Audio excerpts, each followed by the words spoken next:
தேர்தல் சமயத்துல செல்வ பிறந்தகை அவர்கள் ஒரு வார்த்தை சொல்லியிருந்தாரு. தமிழகத்துல ஒரு காலத்துல ஆளும் கட்சியா காங்கிரஸ் இருந்துச்சு, நமக்கு நம்ம பார்த்து சீட்லாம் ஒதுக்கிட்டு இருந்தோம், நம்ம பலமா சொல்லிட்டு சொல்ல வரீங்க. அந்த மாதிரியான ஒரு நிலைமையை திரும்பி காங்கிரஸ்க்கு கொண்டு வரக்கூடிய வாய்ப்புகள்லாம் இருக்குதா? நீங்க நான் சொன்னது காரணம் நம்ம எல்லாருமே ஸ்கூல் படிச்சிருப்போம். என்ன போல சில பேர் காலேஜில் வெறும் பட்டப்படிப்போட இருந்துருக்கு, பிஏவோட இருந்துக்கிட்டு எம்ஏ எல்லாம் போயிருக்க மாட்டேன். நீங்க எல்லாம் படிச்சுப்பீங்க. சரித்திரத்தில் நீங்க படிக்கும் போது சொல்லுவாங்க, இந்த அரசின் காலம் பொற்காலம், ராஜராஜ சோழனுடைய காலம் பொற்காலம், அப்புறம் மௌரிய பேரரசனுடைய காலம் பொற்காலம், அசோகருடைய காலம் பொற்காலம் என்று அந்த காலத்தில் எந்தெந்த ஆட்சியில் பொற்காலமாக இருந்தது. நான் அதைத்தான் பொற்காலம் என்று சொல்வதற்கு பதிலாக யார் யார் நல்ல ஆட்சி தருகின்றார்களோ அதெல்லாம் காமராஜர் ஆட்சி என்று சொன்னேன். அதே போல் ஸ்டாலின் அவர்களை பொறுத்தவரையில் இன்றைக்கு நல்ல ஆட்சி தந்து கொண்டிருக்கின்றார். நீங்கள் காமராஜர் அவர்கள் மதிய உணவு திட்டத்தை ஆரம்பிக்கும் போது அந்த காலத்தில் நீங்கள் நம்புகின்றீர்களோ இல்லையோ, நீங்கள் போய் அதை வெரிஃபை கூட பண்ணிக்கலாம். அன்றைக்கு தமிழக அரசினுடைய வரவு செலவு என்பது இட்ஸ் ஜஸ்ட் 100 crores. உங்களுக்கு ஆச்சரியமா இருக்கலாம், வெறும் 100 கோடி ரூபாய் தான் அப்போது வருமானம் தமிழக அரசு. அப்போதுதான் அவர் மதிய உணவு திட்டத்தை அறிவிக்கின்றார். அத்தனை அதிகாரிகளும் அதற்கு எதிர்ப்பு. நம்மளுக்கு சோர்ஸ் கிடையாது, எப்படி பண்ண முடியும்? பட் இருந்தாலும் அதை மீறி அவர் எப்படியோ ஆரம்பித்து அந்த திட்டம் இன்றைக்கு வரைக்கும் நல்லபடியாக நடந்து கொண்டிருக்கிறது.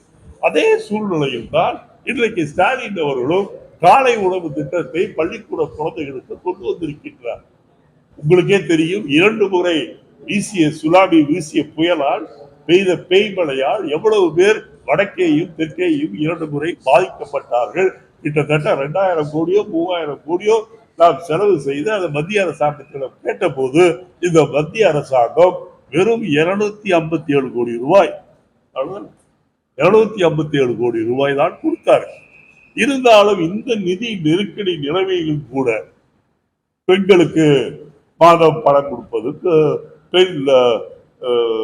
பள்ளி கல்லூரி செல்கின்ற குழந்தைகளுக்கு பணம் எப்படி என்று வரிசையாக நல்ல திட்டங்களை அறிவித்து அவர் காலை உணவு திட்டத்தையும் கொண்டு வந்திருக்கின்றார் என்று சொன்னால் கிட்டத்தட்ட காமராஜரை போல் அவளும் செயல்பட்டிருக்கின்றார் என்றுதான் சொல்ல வேண்டும்.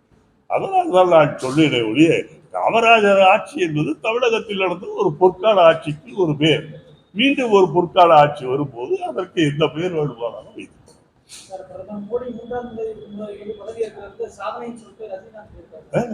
பிரதமர் மோடி 3வது முறையா பதவி ஏற்கிறது அவருடைய சாதனை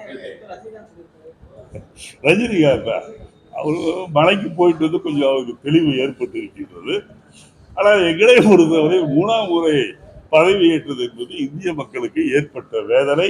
இந்த வேதனை இன்னும் ஒரு 4-5 மாதங்களில் தீரும். மோடி அவர்களை வீட்டுக்கு அனுப்புகின்ற சூழ்நிலை மற்ற கட்சிகளால் ஏற்படுகிறதோ இல்லையோ, கண்டிப்பாக ஜனசங், அமித்ஷா, இந்த நாட்டை அப்புறம் இன்னொரு நம்ம யூபி சாமியார், இவர்களாலும் அவருக்கு மிகப்பெரிய ஆபத்து வரும்.